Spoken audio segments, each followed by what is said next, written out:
Shalom, selamat pagi semuanya. Mari kita memuji Tuhan. Satu sobatku yang setia, tak pernah dia tinggalkan diriku. Di waktu aku susah, waktuku sendirian, dia selalu menemani diriku.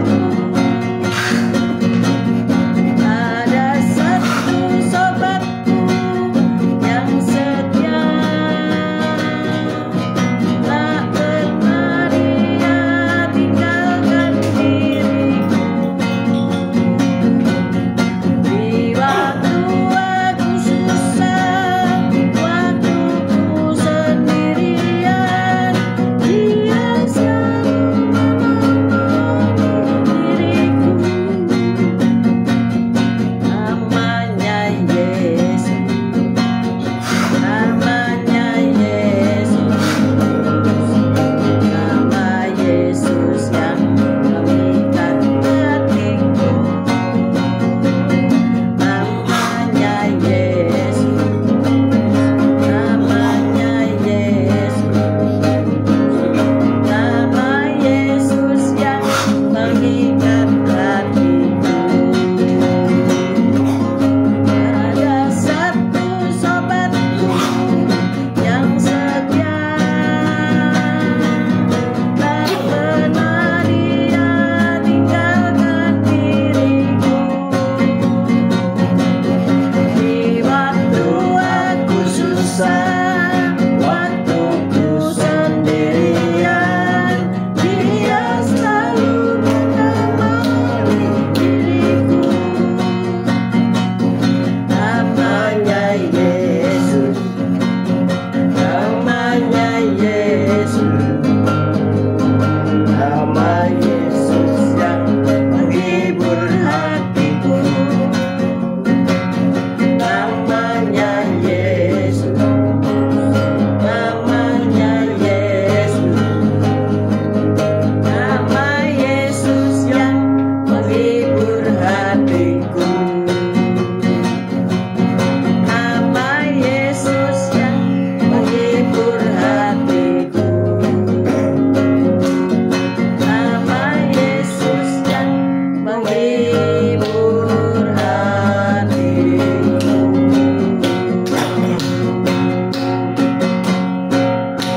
Selamat pagi semuanya. Mari kita berdoa terlebih dahulu. Haleluya, haleluya. Ya Tuhan Yesus, selamat pagi, tersyukur kau baik, kau sungguh Allah, kau sungguh sangat baik. Pagi hari ini kau tetap menyertai kami dalam siaran gembala, siaran nonton pagi hari ini ya Tuhan Yesus. Sebentar lagi kau baca firman-Mu, merenungkan firman-Mu, kau buka hati pikiran kami agar kami dapat menerima firman-Mu. Kau berikan roh pengertian bagi kami agar kami mengerti akan firman-Mu, dan kau berikan iman yang kuat bagi kami agar kami dapat melakukan firman-Mu di dalam kehidupan kami ya Tuhan Yesus. Yang serahkan kehidupan kami sepanjang hari ini bersama semua rekan-rekan peserta daripada renungan pagi hari ini ke dalam tangan-Mu, di dalam kuat kuasa-Mu, di dalam perlindungan-Mu, di dalam penyertaan-Mu, di dalam kasih-Mu, juga di dalam berkat-Mu ya Tuhan Yesus. Dan kau tetap berikan kesehatan, kekuatan bagi tubuh kami agar kami dapat melayani Engkau lebih lagi. Dalam nama Yesus kami sudah berdoa dan mengucap syukur. Amin, amin, amin. Selamat pagi CCMI, selamat pagi Pak Henry, Bu Viken, selamat pagi Bu Saiman, Pak Saiman, selamat pagi Esther, Sepsi, Pak Anton, selamat pagi Bu Foni, Pak Paulus, selamat pagi Pak Martin, Bu Febi, selamat pagi. Mari kita baca Yosua 1 ayat 1 sampai 9. Halo Bu Lasma, selamat pagi. Mari kita baca Yosua 1 ayat 1 sampai 9. Yosua 1 ayat 1 sampai 9. Perintah Tuhan kepada Yosua untuk merebut tanah Kanaan. Ayat 1, sesudah Musa hamba Tuhan itu mati, berfirmanlah Tuhan kepada Yosua bin Nun, abdi Musa itu demikian. Hambaku Musa telah mati, sebab itu bersiaplah sekarang, seberangilah sungai Yordan ini, engkau dan seluruh bangsa ini menuju negeri yang akan kuberikan kepada mereka, kepada orang Israel itu. Sebab tempat yang akan diinjak oleh telapak kakimu kuberikan kepadamu, seperti yang telah kujanjikan kepada Musa. Dari padang gurun dan gunung Libanon yang sebelah sana itu sampai ke sungai besar, yakni sungai Efrat, seluruh tanah orang Het, sampai ke laut besar di sebelah matahari terbenam, semuanya itu akan menjadi daerahmu. Seorang pun tidak akan dapat bertahan menghadapi engkau seumur hidupmu. Seperti aku menyertai Musa, demikianlah aku akan menyertai engkau. Aku tidak akan membiarkan engkau dan tidak akan meninggalkan engkau. Kuatkan dan teguhkanlah hatimu, sebab engkaulah yang akan memimpin bangsa ini memiliki negeri yang kujanjikan dengan bersumpah kepada nenek moyang mereka untuk diberikan kepada mereka. Hanya kuatkan dan teguhkanlah hatimu dengan sungguh-sungguh, bertindaklah hati-hati sesuai dengan seluruh hukum yang telah diperintahkan kepadamu oleh hambaku Musa. Janganlah menyimpang ke kanan atau ke kiri, supaya engkau beruntung kemanapun engkau pergi. Janganlah engkau lupa memperkatakan kitab Taurat ini, tetapi renungkanlah itu siang dan malam, supaya engkau bertindak hati-hati sesuai dengan segala yang tertulis di dalamnya. Sebab dengan demikian perjalananmu akan berhasil dan engkau akan beruntung. Bukankah telah kuperintahkan kepadamu, kuatkan dan teguhkanlah hatimu, janganlah kecut dan tawar hati, sebab Tuhan Allahmu menyertai engkau kemanapun engkau pergi. Amin. Amin, amin, amin. Puji Tuhan. Kita baca sekali lagi Yosua 1 ayat 7 ya. Yosua 1 ayat 7. Hanya kuatkan dan teguhkanlah hatimu dengan sungguh-sungguh, bertindaklah hati-hati sesuai dengan seluruh hukum yang telah diperintahkan kepadamu oleh hambaku Musa. Janganlah menyimpang ke kanan atau ke kiri, supaya engkau beruntung kemanapun engkau pergi. Amin. Amin, amin, amin. Selamat pagi Bu Lasma, Bu Reni, Pak Franyanto, Bu Yosinta, Bu Nurmala, Moana, Mikel. Selamat pagi semuanya. Jadi ayat Yosua 1 ayat 7 baru kita baca ya. Tapi kalau kita renungkan, kita disuruh menguatkan dan meneguhkan hati dengan sungguh-sungguh. Bertindak hati-hati sesuai dengan hukum yang telah diperintahkan kepadamu oleh hambaku Musa. Janganlah menyimpang ke kanan atau ke kiri. Jadi jangan seperti ombak lautan naik turun ke kanan ke kiri. Supaya apa? Kita beruntung kemanapun kita pergi. Jadi kalau hidup kita fokus kepada Tuhan, kita akan dituntun kemana saja kita pergi. Amin. Amin. Seorang sopir bus sekolah jatuh pingsan saat mengemudi. Waduh, mengerikan ya. Iya. Bisa saja terjadi seorang pengemudi mengalami serangan jantung ya. Iya. Ada banyak hal yang terjadi, kisah-kisah pengemudi yang sedang sakit. Para pilot aja bisa terjadi. Pilot pesawat lebih mengerikan lagi kalau ia pingsan ya. Makanya sebelum terbang biasanya dicek dulu kesehatannya ya. Ada kopilot namanya. Ya memang ada kopilot, ada mengemudikan secara otomatis tanpa pilot, tapi kan mengerikan itu ya. Dan sopir bus yang pingsan ini isinya 60 siswa ya. Dan bus yang karena pengemudinya pingsan, maka bis itu melaju di luar kendali manusia. Tetapi salah seorang murid SMP kelas 1 ya, kelas 7 itu kelas 1 SMP ya. Bernama Dillon Reeves bangkit dari kursinya, kemudian bergegas ke bagian depan bis dan perlahan-lahan menginjak rem tepat pada waktunya. Sebagian besar siswa sibuk mengetik pesan atau bermain dengan ponsel mereka. Jadi mereka nggak fokus ya.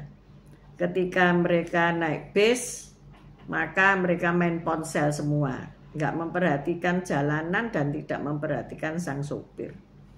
Untung Dillon ini tidak punya ponsel, puji Tuhan ya. Nggak punya ponsel, jadi penyelamat ya. Nggak punya ponsel sehingga ia sadar lalu bertindak. Ia tahu bagaimana cara menginjak rem dengan perlahan karena melihat sopir itu sering melakukannya. Jadi anak-anak yang pengen driving, belajar mengemudi bisa melihat dulu ya sopir itu bagaimana mengoper persneleng, bagaimana menginjak rem dan sebagainya, walaupun dia belum bisa melakukan tapi ngerti gitu ya. Kita seringkali kan mengabaikan hal-hal yang kita tidak bisa ya. Tapi bagi pemerhati, orang yang memperhatikan, nah disitulah pundak tanggung jawab terbesar yang akan dia terima. Nah dalam hidup itu siapa yang memperhatikan di sini ya? Memperhatikan orang tuanya pergi bekerja siang dan malam, memperhatikan ibunya berdoa siang dan malam, memperhatikan. Nah itu kata kunci ya, memperhatikan. Jangan cuek dan tidak peduli. Kalau orang yang tidak peduli, cuek, tidak mengerti, ya nggak bisa apa-apa, ya nggak bisa diberi tanggung jawab besar. Perhatian Dillon yang terus terjaga dan tidak teralihkan telah menolong dalam menyelamatkan nyawa semua penumpang bus, termasuk sang sopir yang akhirnya siuman kembali. Ya, bisa saja itu sesaat ya, pingsan sesaat seperti itu. Nah, jadi orang yang memperhatikan dan terjaga dan hidupnya itu fokus ya, ndak bingung kanan kiri. Seberapa banyak di sini yang bingungan ya, bingung ada suara begini bingung, jadi ndak tahu apa yang dikerjakan. Dalam setiap hari kehidupan kita harus fokus ya, memperhatikan. Yosua harus mengambil langkah berani setelah Musa tidak lagi duduk dalam tanda kutip di kursi pengemudi. Ya, ketika Musa meninggal, Yosua harus memimpin bangsa Israel. Allah berkata, kita baca Yosua 1 ayat 2. Yosua 1 ayat 2. Yosua 1 ayat 2. Hambaku Musa telah mati, sebab itu bersiaplah sekarang, seberangilah sungai Yordan ini, engkau dan seluruh bangsa ini, menuju negeri yang akan kuberikan kepada mereka, kepada orang Israel itu. Amin. Nah, luar biasa, tantangan langsung ada di depan, yaitu sungai Yordan ya. Selamat pagi Bu Wanda, Pak Budi. Dikatakan bersiaplah sekarang. Nggak ada nanti atau besok ya. Nah, seringkali kita itu ngomong besok aja ya. Nanti kalau misalnya membetulkan genteng bocor, besok aja kalau sudah ndak hujan ya. Memang hujan itu harus ndak bocor. Kalau kemarau ya ndak apa-apa bocor karena ndak ada air ya. Seringkali kita menunda ya, menunda belajar, menunda-nunda kesempatan yang diberi, merasa tidak perlu hari ini. Jangan merasa tidak perlu hari ini ya. Besok mungkin perlu. Bahkan 1 jam lagi mungkin perlu. Jadi jangan sia-siakan kesempatan yang ada ya. Selanjutnya Tuhan memerintahkan Yosua agar menyeberangi sungai Yordan. Waduh, bagaimana? Kalau Musa dulu bisa menyeberangi Laut Tebrau, sekarang Yosua harus menyeberangi sungai Yordan. Nah ini perintah yang bukan main-main ya saudara ya. Jadi jangan berharap ketika saudara mengambil alih pimpinan itu semuanya akan berjalan dari satu tangga ke tangga lain. Enggak saudara, kadang-kadang langsung di puncak tangga ya saudara harus menyelesaikan gitu ya. Loh itu kan gawat ya. Tetapi Yosua ini kan mengiring Musa ya, selalu memperhatikan apa saja yang diperbuat oleh Musa, apa saja yang dialami oleh Musa. Jadi dia paham gitu ya. Seperti tadi Dilon tadi ya, memperhatikan sang sopir ya, karena dia enggak main gadget. Dia enggak punya gadget itu ya. Nah, ada baiknya ibu-ibu enggak usah kasih gadget anak-anaknya supaya ia memperhatikan kehidupanmu. Tapi ya enggak tahu lagi kalau ibunya jagoan gadget ya. Jadi semua sama-sama lihat gadget gitu ya, baris. Hanya kucingnya mungkin yang enggak bisa baca gadget ya, tapi enggak tahu lagi. Mungkin kucingnya bisa nonton TV ya. Justru anak kecil sekarang dikasih gadget supaya tenang. Nah, itu kesalahan terbesar dalam hidup seorang ibu ya. Jadi seorang anak kalau sudah dikasih gadget maka dia akan belajar dari bahi. Bahi itu yaitu gadget. Dia tidak akan belajar dari ibunya yang banting tulang siang hari, malam hari, bekerja di dapur, bekerja di luar rumah. Dia tidak akan memperhatikan itu. Dan dia hanya menuntut apa yang dia lihat di dalam gadget. Jadi tobat ya. Moana sama Mikel jangan dikasih gadget. Lebih baik dikasih 1 jam aja satu hari sambil didampingi gitu ya jalan keluar ya. Cucu saya Jasper dan Eva nggak punya gadget ya. Padahal ayahnya ini kan kerjanya pakai gadget ya. Tapi dia melihat komputer yang luar biasa, layarnya gede-gede di meja ayahnya dan dia pangku pangku atau duduk di samping ayahnya dan dia diajar. Nah itu enggak apa-apa diajar, tapi pakai jam ya, enggak lebih dari 1 jam gitu ya. Dia sudah harus kembali homeschooling ya, diajar oleh ibunya. Nah di situ nanti kita akan melihat hasilnya ya, ketika ia sudah makin dewasa. Apakah dia nanti akan mencontoh apa saja yang diberikan pelajaran oleh bapak ibunya. Seperti Yosua, sehingga sanggup untuk memimpin bangsa yang besar itu. Jika pada hari ini engkau tidak mengajarkan sesuatu yang bernilai kepada generasi di bawahmu, maka mereka akan kehilangan golden moment itu ya. Sesuatu yang kesempatan emas itu mereka akan hilangkan. Berapa banyak yang pada akhirnya orang tua jadi nangis ya ketika anaknya dewasa ngalor ngidul lah karuan nggak jelas ya. Ada banyak hal di kaum muda di gereja kami, anak-anak yang angel tuturane ya, yang nggak mau sekolah, nggak mau kuliah, hidupnya ngalor ngidul. Akhirnya apa? Melihat rekan-rekannya yang ya sekolah, ya kuliah, ya bekerja dengan tertib itu sudah berhasil, mereka masih ngalor dan ngidul. Maka dari itu ayo kita perhatikan Yosua kita untuk masa depan ya. Kemudian menyesal sudah terlambat. Sudah terlambat. Semua orang sudah di orbitnya masing-masing. Yang tidak tahu fokus dan tujuan hidupnya masih cari orbitnya gitu ya, seperti itu.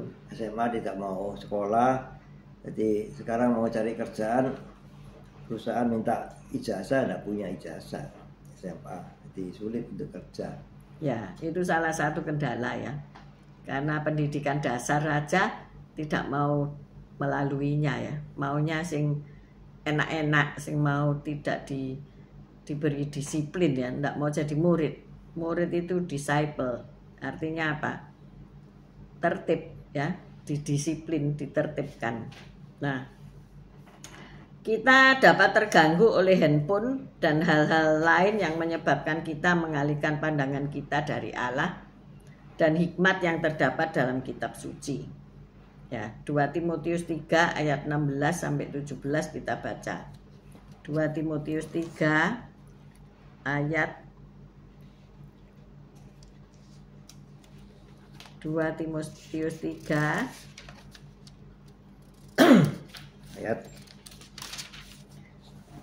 ayat 16 dan 17. 2 Timotius 3 ayat 16 dan 17.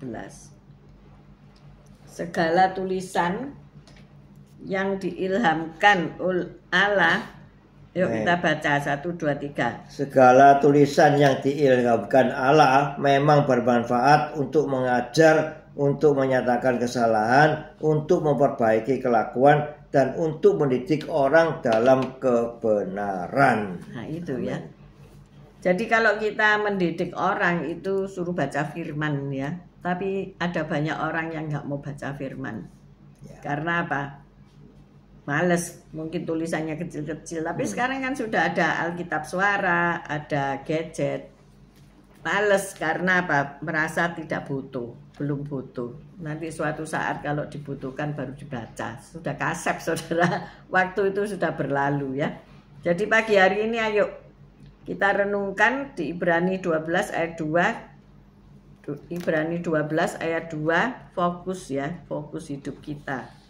Ibrani 12 ayat 2. Ibrani 12 ayat 2. Ibrani 12 ayat 2. Marilah kita melakukannya dengan mata yang tertuju kepada Yesus yang memimpin kita dalam iman dan yang membawa iman kita itu kepada kesempurnaan, yang dengan mengabaikan kehinaan tekun memikul salib ganti sukacita yang disediakan bagi Dia yang sekarang duduk di sebelah kanan takhta Allah. Amin, amin, amin. Jadi kita harus fokus, mata kita tertuju pada Yesus yang memimpin kita kepada iman, dan yang membawa iman kita itu kepada kesempurnaan. Kalau kita melihat, mempelajari ya, bahwasanya untuk memiliki iman itu kan tidak mudah ya. Kalau saudara bekerja tidak memiliki iman, tentu bekerja dengan seenaknya ya.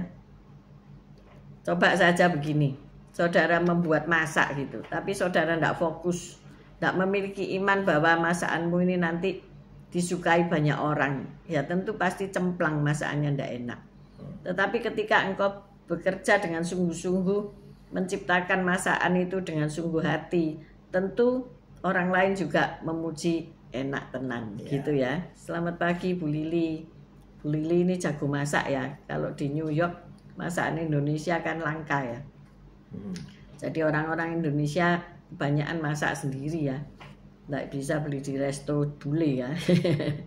Bumbu-bumbu di sana pasti ada ya, bahkan terasi, petis ada gitu ya. Sambal ada. Nah, saya sering melihat di Facebooknya Bu Lili lagi masak-masak gitu ya, luar biasa. Halo Bu Titi, suka masak pastinya ya. Jadi kita masak pun harus kita punya iman ya, ini nanti jadi. Seringkali kita ini kan pengen dipuji, masakannya ini enak atau enggak enak, atau ragu-ragu ini nanti disukai atau tidak. Tetapi dengan hati, dengan penuh perasaan, kalau kita masak, kalau kita membuat apapun, kalau kita mengerjakan sesuatu, pasti kalau itu sempurna ya pasti disukai banyak orang. Amin, saudaraku ya. Jadi jangan kita tidak fokus dalam hidup ini ya. Kalau kita punya pekerjaan sebagai juru masak, ya kita tidak mungkin ya lihat handphone terus, lihat chattingannya orang-orang atau mendengarkan obrolan gitu ya. Pasti nanti masakannya kurang garam, lupa, atau terlalu banyak garam. Ya kecuali baca resep ya, tapi kan tidak terus-menerus gitu ya. Jadi fokus kita jangan terganggu oleh hal-hal yang menyebabkan pandangan kita beralih ya pada Allah. Kita tidak lagi memperhatikan renungan firman Tuhan, kita lagi tidak memperhatikan kata-kata Tuhan, kita tidak memperhatikan ibadah, kita tidak memperhatikan teguran-teguran Tuhan, kita melenceng dari perjalanan kita, maka hidup kita tidak akan berhasil dan tidak akan beruntung. Selamat pagi Vivi. Jadi ayo kita ini kembali kepada pengajaran firman Tuhan ya. Kita melakukan dengan mata yang tertuju pada Yesus yang memimpin kita dalam iman. Jadi kalau kita mempunyai iman, itu kita dipimpin oleh Roh Kudus ya. Kita dipimpin oleh Roh Kudus untuk melakukan hal-hal sesuatu yang menyebabkan kita itu ada dalam jalur keberhasilan dan keberuntungan. Amin. Bu Lili nulis gini, bumbu-bumbu di sini lengkap seperti di Indo. Kalau beli makanan jadi mahal. Iya sih. Kita enak beli bumbunya terus dimasak sendiri jadi satu panci gitu ya. Satu keluarga bisa makan bersama. Nah, disinilah kita belajar ya, bahwasanya fokus dalam hidup ini jangan melihat sekeliling kita. Sekeliling kita mungkin berkata, aduh sepi, pasaran sepi, kamu mau jual apa? Sepi, semua sepi. Tetapi Tuhan sanggup mengirim pembeli-pembeli yang baik. Amin saudara-saudaraku. Jadi kita boleh saling menjaga hubungan dengan Tuhan, dengan sesama manusia. Kemarin saya iseng-iseng tiba-tiba diingatkan Tuhan untuk nelek itu apa ya? Mencoba depot rekan sepelayanan yang baru buka di rumah ya. Memang beberapa waktu yang lalu memang mereka juga pernah membeli produk saya juga pernah membeli produk mereka gitu, jadi saling tukar menukar gitu ya. Dan saya melihat ibu ini berjuang sangat sungguh-sungguh ya, sangat fokus untuk kehidupan rumah tangga keluarga. Sekarang mereka bisa karena ketekunan, karena berkat Tuhan, mereka mendirikan depotnya itu di rumah, di garasi rumahnya gitu ya. Kami ke sana dan kami makan minum di sana dan mumpung dapat diskon juga kan ya. Tapi kami nggak tahu itu dapat diskon apa enggak. Kalau kita mereview di Google dapat minuman gratis. Nah, puji Tuhan. Akhirnya saya cerita apa kegiatan saya ya. Saya ceritakan saya lagi bikin roti. Saya produksi roti, saya hari ini bikin donat. Oh ternyata dia tanggap, aku kepengen donat katanya begitu. Jadi dia segera beli 10 saudara ya. Orang satu makan 10 donat.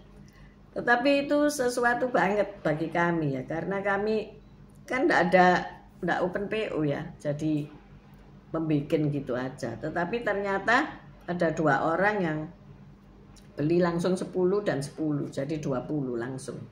Nah disitulah kami belajar ya, iman ini boleh melakukan sesuatu dengan fokus. Ketika kita memiliki iman, ayo bikin donat, kita belajar bikin donat. Ternyata Tuhan yang kirim pembeli ya, padahal kita ndak sharing di medsos atau belum ya, bahkan moto aja donatnya itu lupa ya.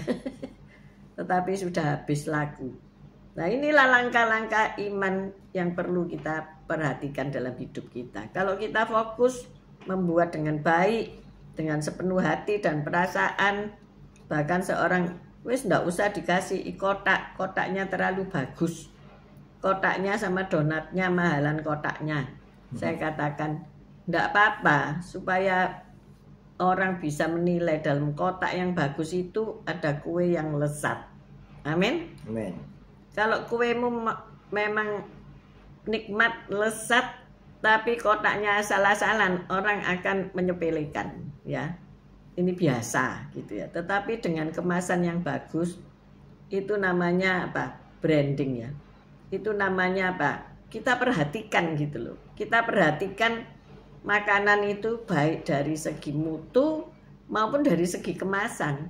Sehingga orang itu makan itu dengan semangat dan oh ini bersih, bagus. Jadi makan itu sudah rasanya kayak makan di meja sultan gitu ya.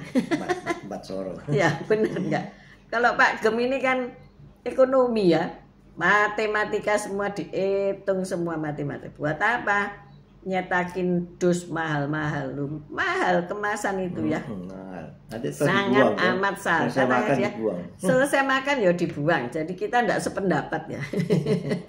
Saya enggak sependapat dengan orang yang berkata Buat apa dus mahal-mahal loh? Saudara kalau melihat sekarang itu ya, kemasan jauh lebih mahal dari isi. Percaya nggak? Ya percayalah. Karena mereka membuat itu dengan sepenuh hati, dengan sepenuh jiwa, dengan sepenuh raga, betul ya. Tapi dengan dus yang bagus itu memacu kita untuk bikin isinya juga bagus, enak Ya, gitu loh. gitu. Nanti dusnya apik tapi dalamnya Elek. elek itu bukan Bu Oce. Maksudnya itu supaya apa?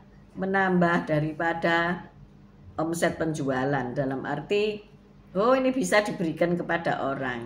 Jadi hampers gitu ya. Itu. Jadi jangan menyepelekan kemasan ya. Kalau kemasannya indah dan cantik itu sayang ya, memang sayang makan isinya. Tapi itu menjadi nilai tambah. Nah itulah artinya apa? Kita penuh perhatian. Kita penuh perhatian dengan apa yang kita produksi. Kita penuh perhatian dengan apa yang kita mau lakukan hari ini. Amin. Amin. Kalau saudara menjual rumah, saudara menjual sesuatu yang harganya mehong-mehong, tampilan saudara juga harus diperhatikan, bener nggak? Baju saudara, sepatu saudara, tampilan-tampilan saudara harus diperhatikan. Yang buat konten-konten itu kan mesti yang cantik, yang ganteng, jadi orang itu ya, orang menarik, memperhatikan. Itu apa? Menarik perhatian. Iya. Dan kalau kita penuh perhatian, maka kita siap bertindak. Seandainya kata ada ya seperti tadi sopir yang tiba-tiba pingsan itu kan, bagaimana saudara kalau ada di bis itu? Apa yang saudara lakukan ya? Mungkin saudara bisanya narik handrem. Nah, kalau melaju kencang ditarik handrem bisa terpelanting saudara, bisa numplek ya. Tetapi menginjak rem dengan pelan-pelan. Nah itu kalau apa namanya kita nggak ngerti bagaimana menyopir, bagaimana menginjak kopling dan rem, ya bablas lah sudah, 60 jiwa masuk jurang ya saudara. Jadi ayo kita penuh perhatian untuk keluarga kita, amin. Fokus ya. Kemarin Pak Gemini diare ya, diare terus saya mikir-mikir kasih makanan apa ya. Tapi saya ingat, oh mungkin ada racun yang dia tertelan melalui makanan atau apa. Akhirnya saya belikan kelapa muda ya, kelapa degan itu kelapa. Kan saya ingat, oh kalau keracunan itu minum air kelapa. Cari kelapa hijau enggak ada ya kelapa biasa. Akhirnya sembuh apa enggak Pak Gem? Sembuh ya. Kita perhatian terhadap makanan pun kita perhatikan. Jadi ibu-ibu perhatikan apa yang dimakan anak-anakmu. Kalau kebanyakan yang krekes-krekes ya bisa sakit tenggorokan. Kemudian diperhatikan harus dikasih minum apa gitu ya. Ya salah satunya yaitu air kelapa muda ya, supaya tenggorokannya lancar ya. Jadi kalau yang besok mau WL banyak-banyak minum air kelapa muda ya. Karena itu apa? Jadi tenaga dan juga apa itu? Menawar racun dari makanan gorengan-gorengan yang kau makan gitu ya. Kalau kita makan seafood, kita harus minum kelapa muda. Jangan lupa ya. Jadi selamat melayani Tuhan besok pagi. Nanti sore aja sudah ada pelayanan ya, kaum muda. Jadi perhatikan anak-anakmu yang akan melayani di kaum muda.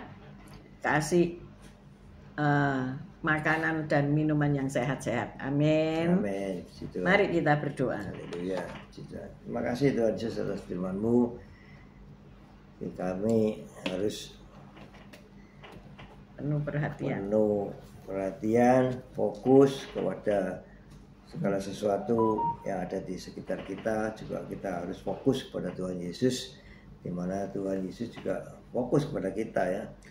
Sehingga apa yang Tuhan perintahkan, kuatkanlah dan teguhkanlah hatimu dan renungkanlah firman Tuhan siang dan malam, sehingga jalanmu menjadi benar dan kau akan berhasil dan beruntung ya. Itu semua harus kita lakukan perintah-perintah Tuhan itu, sehingga kalau kita mau nurut, kita mau fokus, sehingga semua yang kita lakukan itu menjadi berhasil dan beruntung. Terima kasih Tuhan Yesus atas firman-Mu. Haleluya. Amin. Bapak, kami berdoa kalau pagi hari ini anak-anak kami kehilangan fokus, mereka ogah-ogahan untuk kuliah, sekolah, Tuhan, biarlah kami sebagai orang tua memberi semangat kepada mereka kembali, supaya masa depan mereka sungguh ada dan harapan mereka tidak akan hilang.